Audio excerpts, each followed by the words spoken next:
My name is Ronald. I'm a 40-year-old bachelor who loves coffee. My dream of opening my own coffee shop has come true, and I'm now running a small coffee shop in a quiet town by myself, away from the city center. It is open from 8 in the morning to 6 in the evening.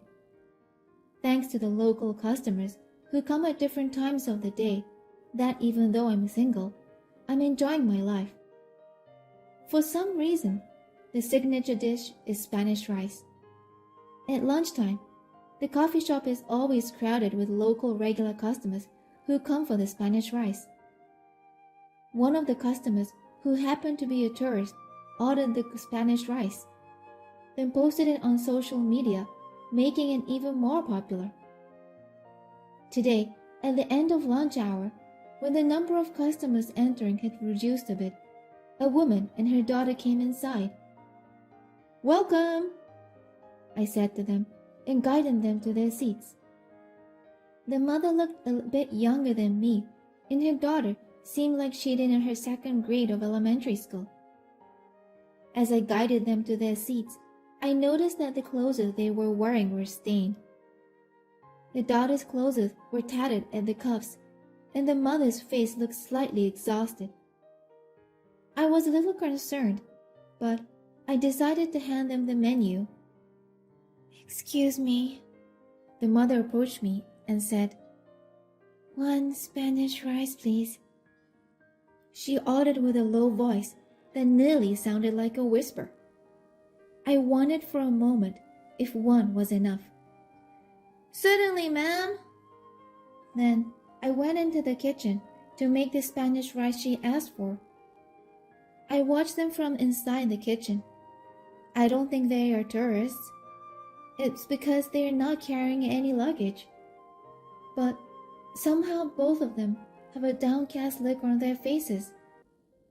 I'm in the hospitality business, and we get various kind of customers. I serve the Spanish rice in front of them without worrying too much. "Wow, looks yummy!"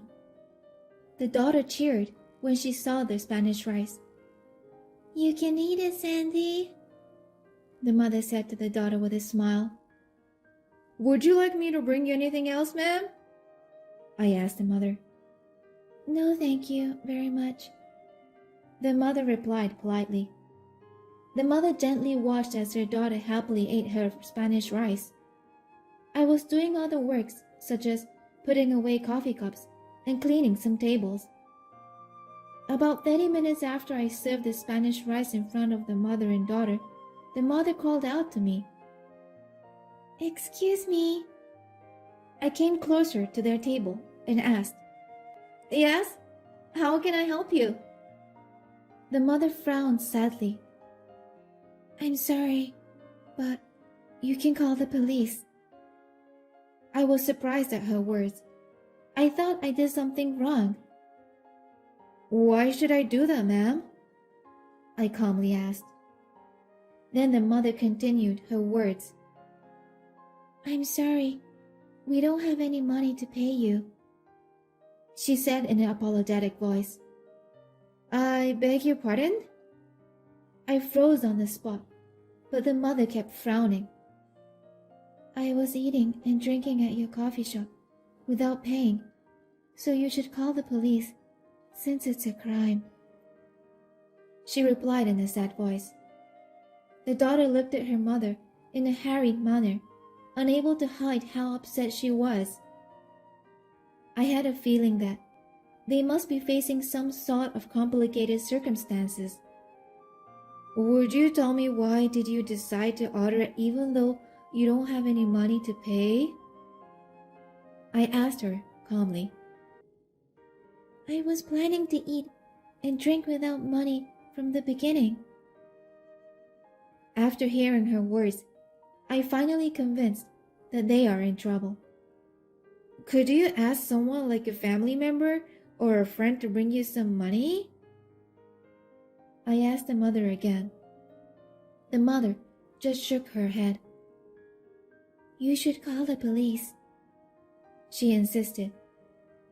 I felt sorry for her daughter since she was looking at me and her mother anxiously. "Would you tell me what happened to both of you?" I asked her once more. The mother sighed and looked up at me. "Actually," she began to tell me how she had come to eat and drink without paying. "I ran away from my husband. He was violent and in debt, and I thought that if I didn't do something about it, he would harm me and my daughter. I was in a hurry to get out of the house while my husband was away, so I came out here with nothing but my clothes on." The mother was in tears as she spoke.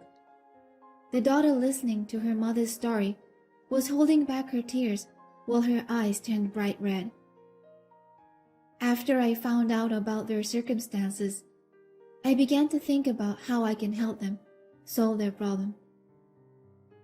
"Are you aware about what will happen to your daughter if you get arrested by the police?" When I said that, the mother was stunned before she cried even louder. "I'm sorry. I couldn't think of anything else." Fortunately, it was just the three of us in the coffee shop, so I hurriedly changed the sign on the front door to closed. I brought a chair to sit where they were sitting, sat down with them, and said to the mother, "You don't need to worry about paying for the Spanish rice. Please decide what are you going to do from now on." The mother stared at me in surprise. After hearing the story so far, I felt like I couldn't just let them go. "Did you talk to anyone about the domestic violence?" I spoke to the mother softly. "No, I was in a state where I couldn't talk to anyone about it. It's a miracle that me and my daughter managed to run away." Indeed, the mother was carrying no baggage, which clearly showed that it was an emergency situation. "If you don't mind, why don't we go to a place where we can talk about it together tomorrow? I'm sure the community service center would be able to help us." I made a suggestion to the mother. I remembered a poster I had seen at the community service center the other day when I went there for some business. The poster said, "Don't keep it to yourself, ask for help," and it also mentioned about domestic violence. I thought that if we visit there together, I'll be able to help them. The community service center might be able to tell us about how to cope with the domestic violence. The mother looked at me seriously, then nodded deeply at my suggestion. "It's too late to go there today. If you don't mind, you can stay at my house." I was surprised at myself for letting a complete stranger to stay at my place. I couldn't let her go out with such a small child, with nowhere to go and no money. And if the husband found out that his wife and daughter were on the run, I'm sure that he'll do something nasty. With that in mind, I decided to let them stay at my house. "Thank you very much. I will definitely return the money." The mother thanked me. The second floor of the coffee shop is my living space, so I let them stay at my room while I slept on a chair inside the coffee shop. I sometimes heard the daughter laughing from upstairs. I was relieved to hear her voice, wondering if she was feeling a little safer.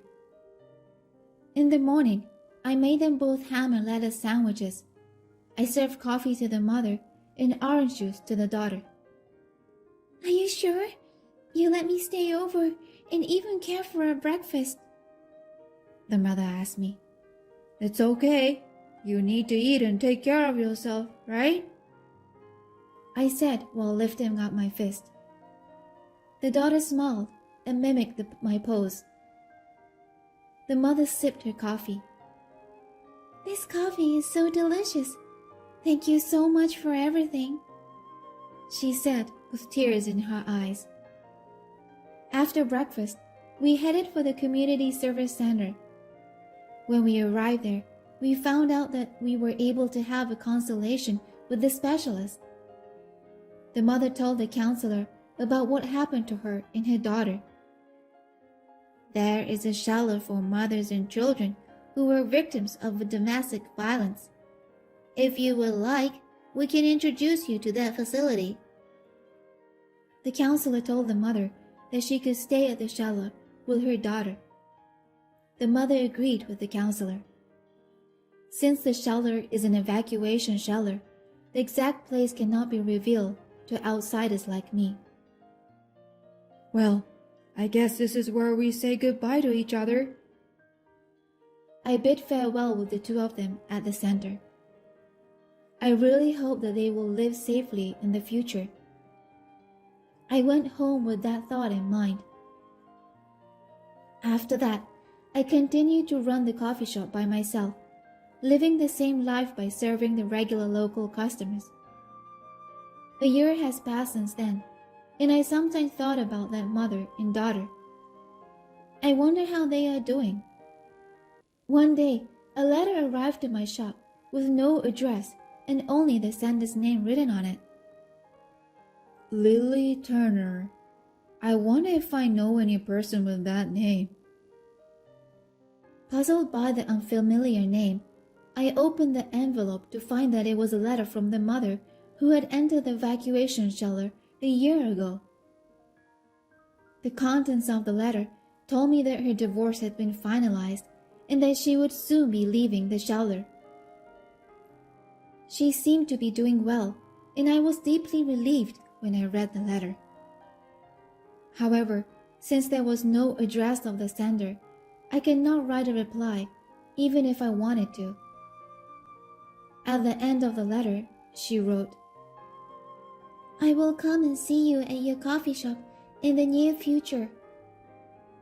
The letter made me fidget. I was hoping to see Lily with her daughter again.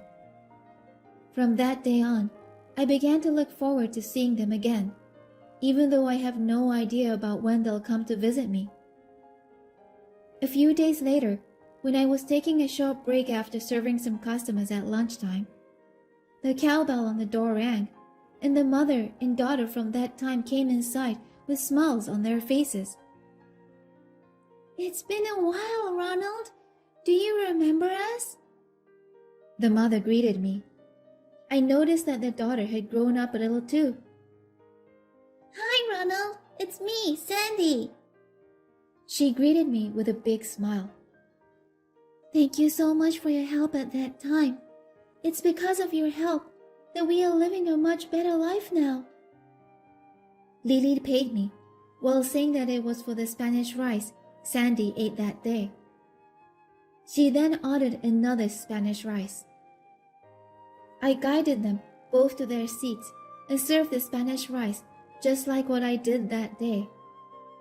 Why are you not eating? I asked Lily confusedly.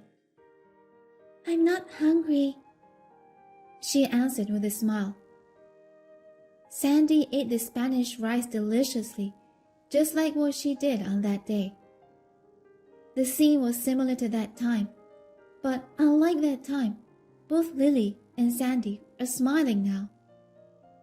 As I watched them smiling, I suddenly noticed that somehow Lily looked unwell. I wonder if it's because of the lightning in the coffee shop. But Lily really looks pale.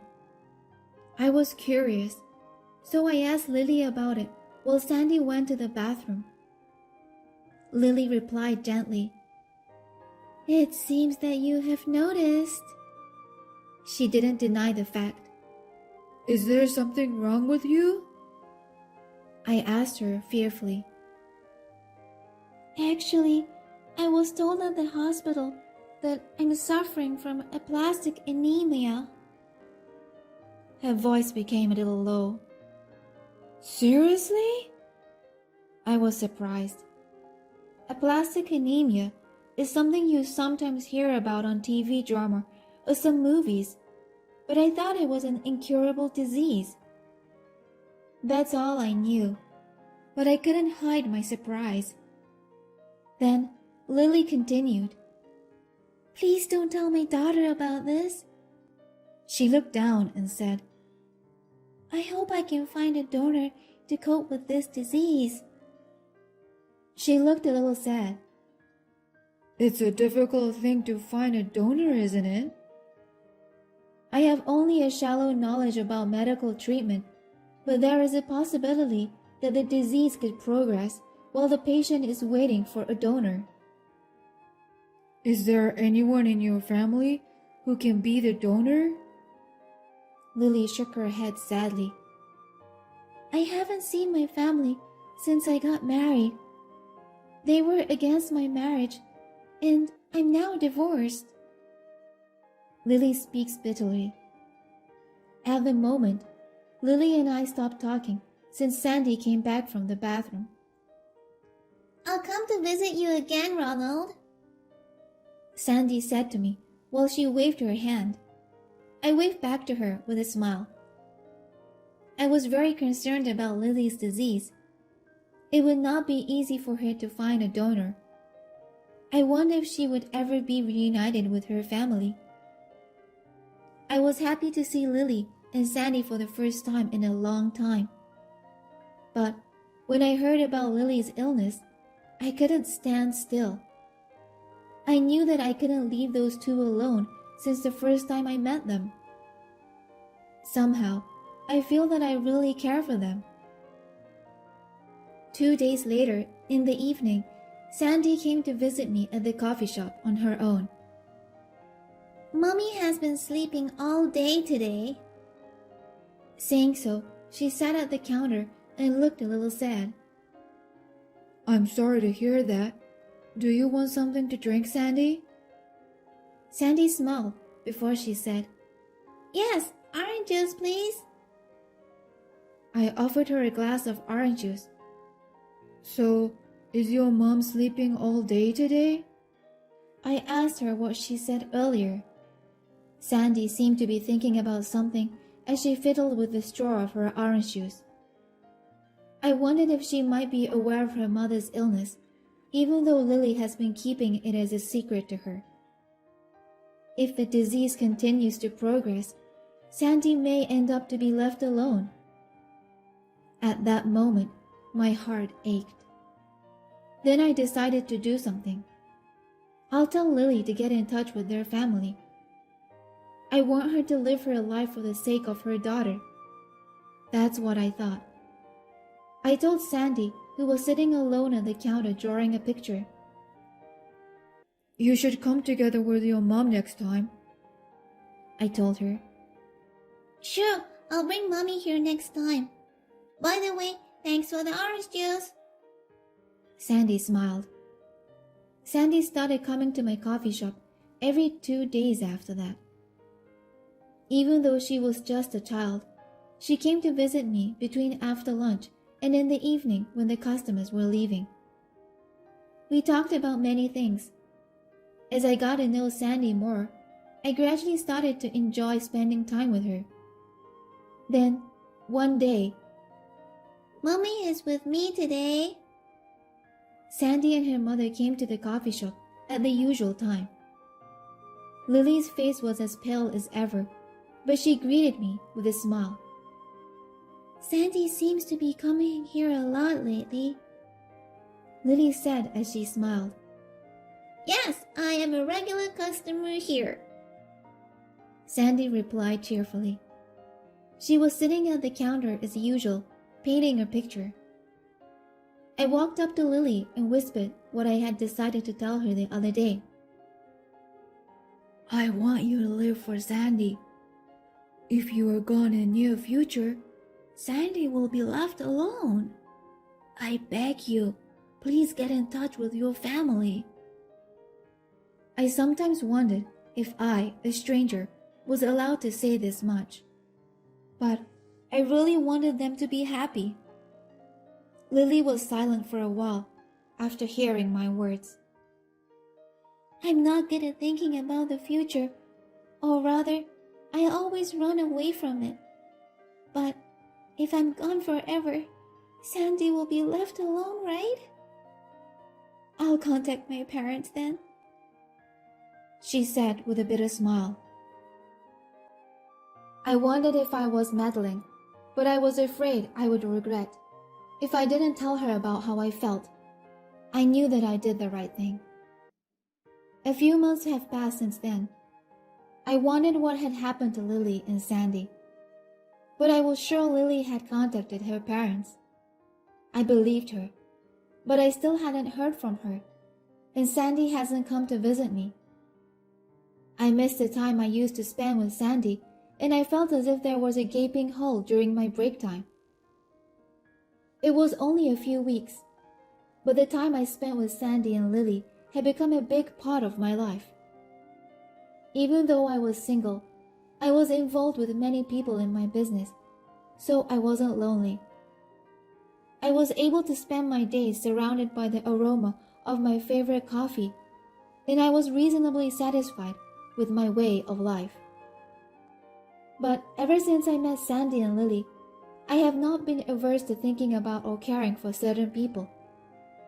In fact, I was happy to be able to be there for them. While I was thinking about this, the phone rang. Hello? I answered the phone. Hello, it's me, Lily. It was that Lily calling. I felt my heart beat faster. How have you been? I was a little upset, but as I spoke, Lily chuckled on the other end of the phone.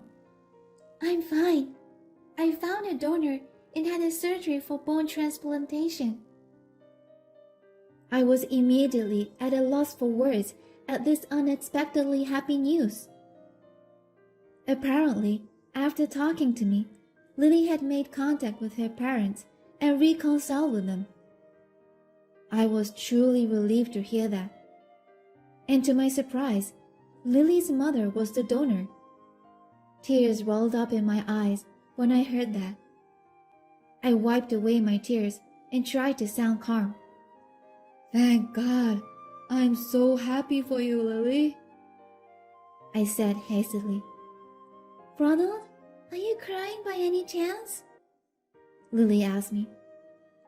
When you feel better, please come and visit me at the coffee shop with Sandy, I continued as I ignored her question about me crying. I'll definitely do that. By the way, I have a favor to ask you. Lily continued. What is it? I asked her, while wiping my tears. When I get better, will you let me work at your coffee shop? I was both surprised and happy to hear those words. I thought I was going to ask her first, but it seemed that she was faster than me.